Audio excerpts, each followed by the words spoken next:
Election day is tomorrow, and phone lines are open, or will be open, at about 10:30 this morning, 770-5790, 1-800-687-0790. The KFYO text line is always open at 806-680-2790. In studio with me this morning, candidate for Lubbock County Judge,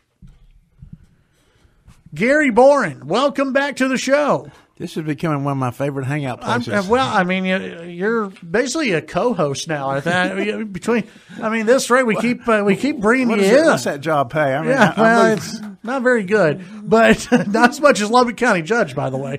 Yeah, but I'm the only one in the race that stood up and said I would take a cut. That's true. I'll cut it back to what it was, and I'll even turn back the $25,000 kicker that my opponent will be getting because he wants to be the exclusive judge there. So right.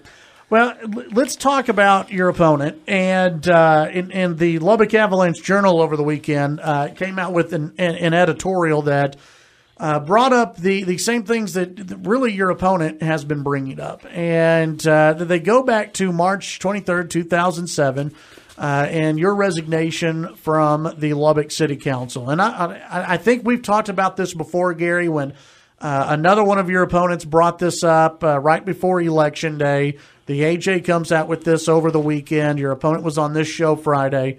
I'll just come out and flatly ask you, why did you resign from the Lubbock City Council? Well, first of all, Chad, I don't mind answering the question. It seems like I've done it numerous times. I have been scrubbed, vetted, bent over sideways, over every which way by, the Lubbock AJ and other people that have accused and attacked. And, in spite of all that, the first time I ran, I didn't have an opponent at the city. The second time, I won by almost 80% of the vote in the most liberal part of Lubbock because I told people I'd do what I said I'd do. And the liberals that were there, I told them that not everybody had a kid in school, but everybody had a trash can. I'd pick your trash up. If you wanted to party in your front yard, I'd let them party in a paddy wagon. And we did that. And run for this, I knew what was going to take place. And if you go back in 2007, believe it or not, it's over a decade ago, and the country was beginning its grips of a crushing recession. And they call it the Great Recession, 2007, 2009. It was the worst since the Great Depression, and my family business is not immune. We were in the people business, getting people jobs. The first thing that started going away were jobs. And later that fall, the beginning of the year, was Obama was getting elected. And my firm provided workers, and not many businesses were hiring. And so I was faced with a tough decision. Either I could stay on the city council and dedicate 16 to 18 hours 7 days a week to it, or I could go back to my family business and to save it from collapse. Now, I made the choice to save my family business.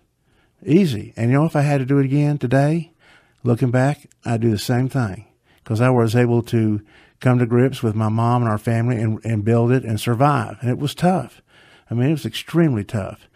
And so I make no apologies for that. I gave everything I had and I could serving the people of Lubbock. And, to be accused in the way I've been accused, is certainly unfair, especially when I consider Curtis Parrish being an attorney and he's always talking about, his integrity and his church and things. And I would think an attorney would be the first to stand up and say, in any situation, if you're going to be a judge, let me add it up. If you're going to be a judge in any situation in Lubbock, in Texas, in America, or you could ask Donald Trump, you're innocent till proven guilty. And now people want to criminalize everything you do and make you some kind of evil person. And that's got to stop if we're going to survive this as a city, state, and county and a country. The criminalization of politics has got to end. And when I left, That's what I did. I left to take care of our business. I had a responsibility to do that. And I knew people would make hay of that. I'm not stupid. I get it. I understand that. And you don't get out of a deposition whether you're there or whether you're not there. The depositions go on. Yeah, and before we go much further on that, Curtis brings up, and he brought up on the show, the AJ did not bring that up, I don't believe. But Curtis brought up on the show on Friday that, I think one of your other opponents earlier on brought this whole thing of that you were able to get out of the deposition because you were able to resign. Well, the deposition to get out of it takes the vote of the city council. So I didn't change it. I didn't vote to get out of it. They voted to get out of it, not me. It takes a consensus to do that. So once again, he doesn't know his legal winding there like he thinks he does. And, the thing is these kind of lawsuits go on every day, every month, generally at the city, especially when we were there, because we found there was mass lying going on, mass putting Lubbock at risk. Lubbock was at risk not having water. Lubbock was at risk with LPNL, and we were holding people accountable. We were holding them accountable because, folks, what people don't realize in Lubbock, these people down there at City Hall, they make six-figure incomes. They're big time costs, pay.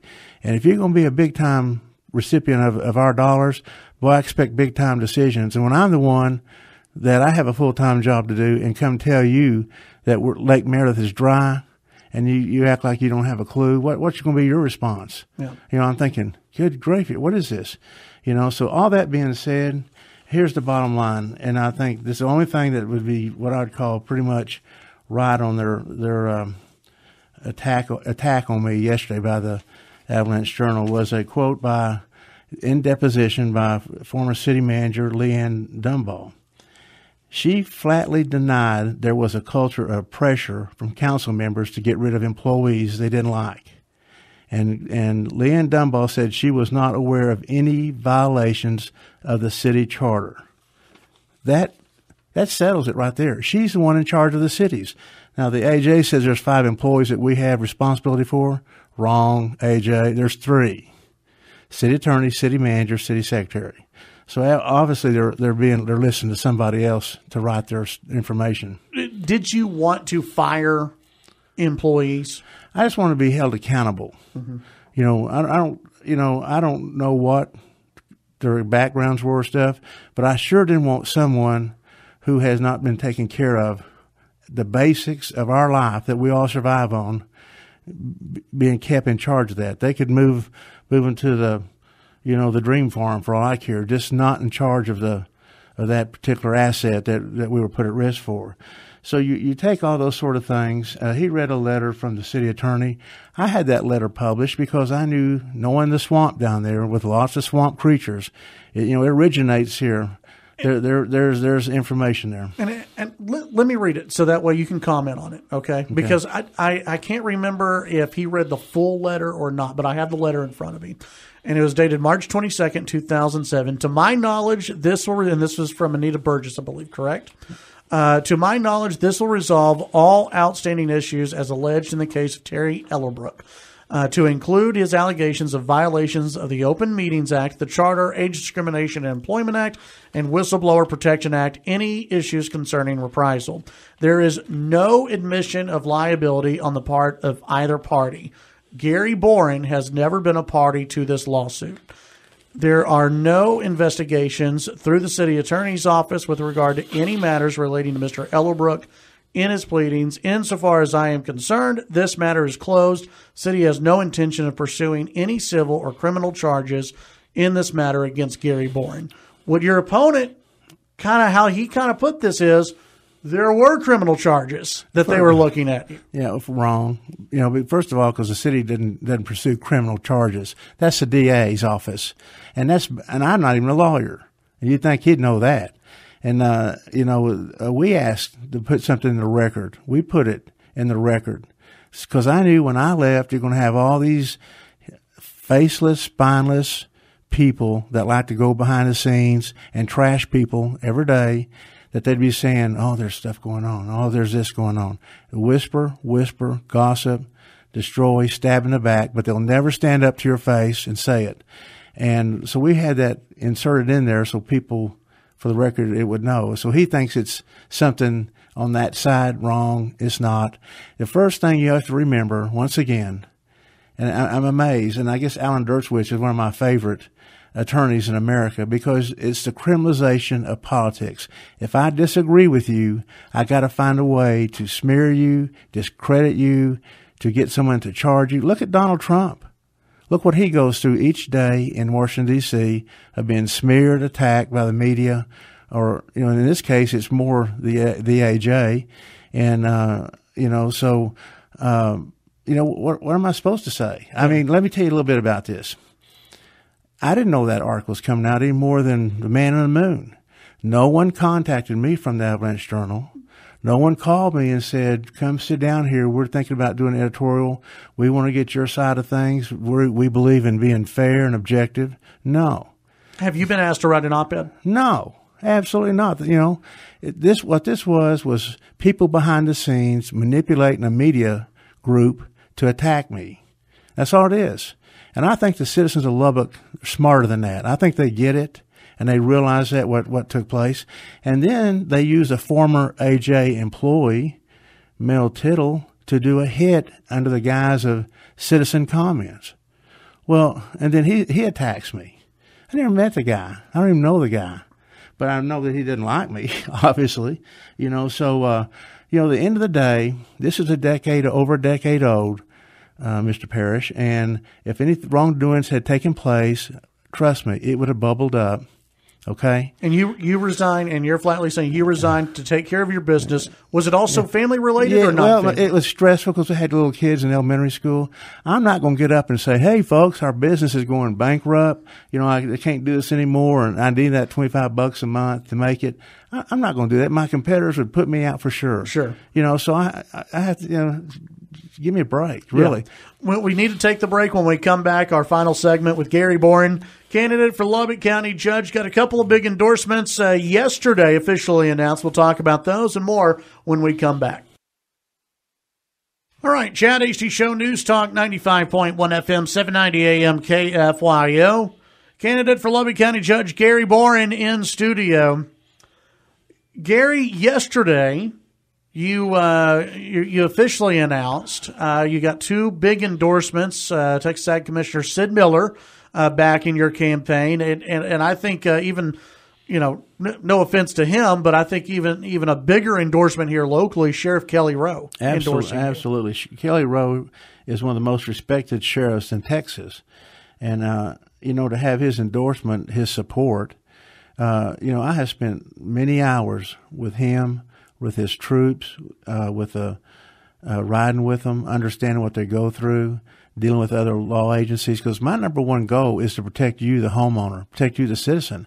And he starts showing me things.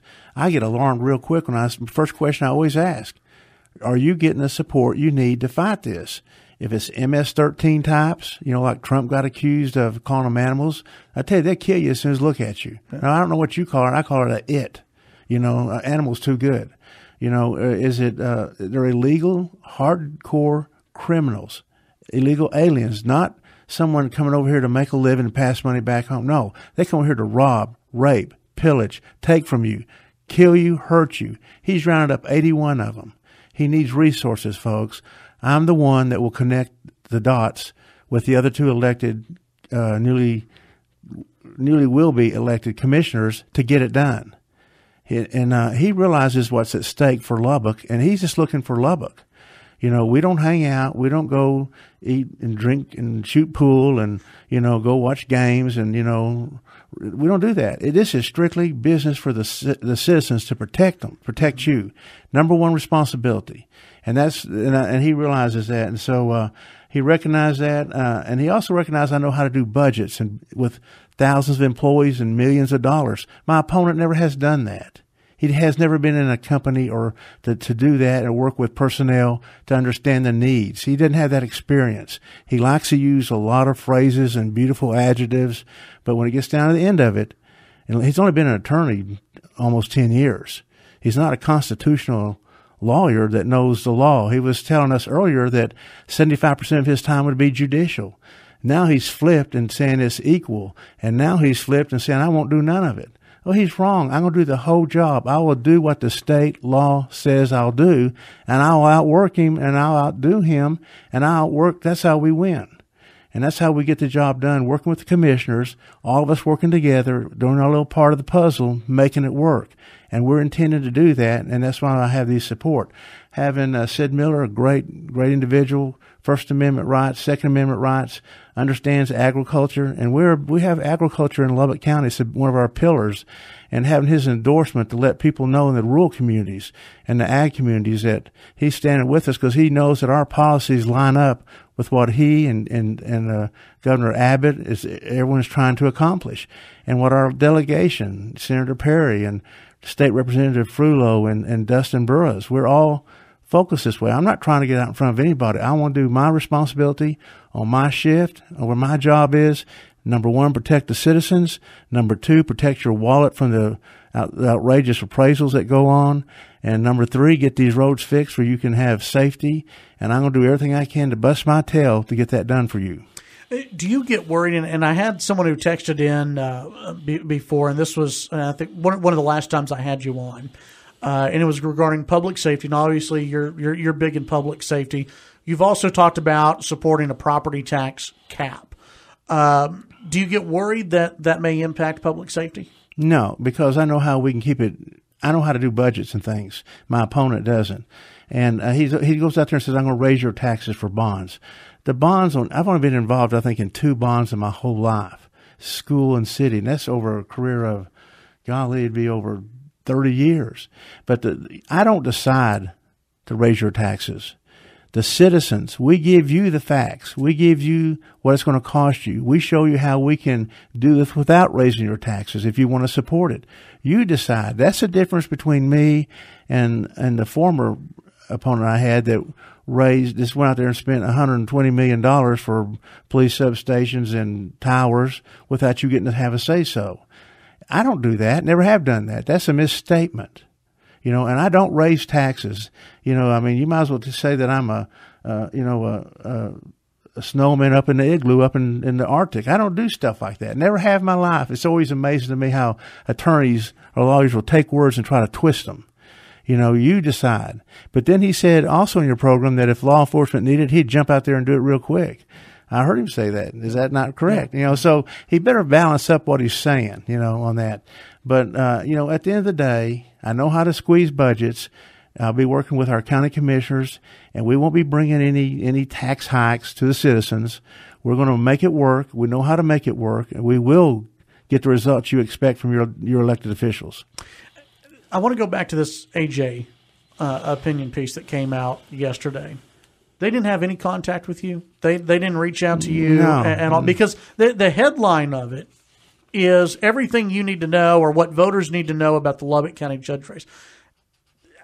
To me, if you're going to do either an editorial or a story like this, you reach out to the candidate who is the focus, and they don't talk at all about your opponent. They focus on you. It is sad, really, to me, to see that they didn't reach out to you and ask for your response. I'm expecting a Twitter from President Trump that says, "Welcome to my world, fake news." Yeah. And welcome to where you don't get input. It's unprecedented what the AJ did. They've never done that in my knowledge. They've always had candidates go down there. I've gone myself. I've gone with candidates. And you make your case. You present your side of how you view things. And that's what other entities do. But these new people that have been bought out, and they own the Austin Statesman, which is very liberal, left-wing media. They don't know West Texas. They don't know we don't do things that way. And evidently, they're just following some kind of well, and you may or may not have heard what I said earlier about this. And to me, this smells of something that you would see out of Chicago, a very liberal paper where 2 days before an election they focus just on one candidate and come out with allegations without interviewing the other side. Sure, yeah. To me, it's slimy. Yeah, and even like I said, the hit piece on a citizen comment that was at the very bottom of it, he should have disclosed that he's a former AJ employee. Yeah. You know, I mean that. Well, we could get into disclosures and everything else because one of the debates y'all are in, it was never disclosed that your opponent did a radio show for him. But Gary, I appreciate it. Thank you very much for stopping by. Election day. I appreciate tomorrow. your vote. I need everyone's vote. Vote conservative. Vote. We need your vote, folks. If you ever want a chance to have conservative government, now's the time.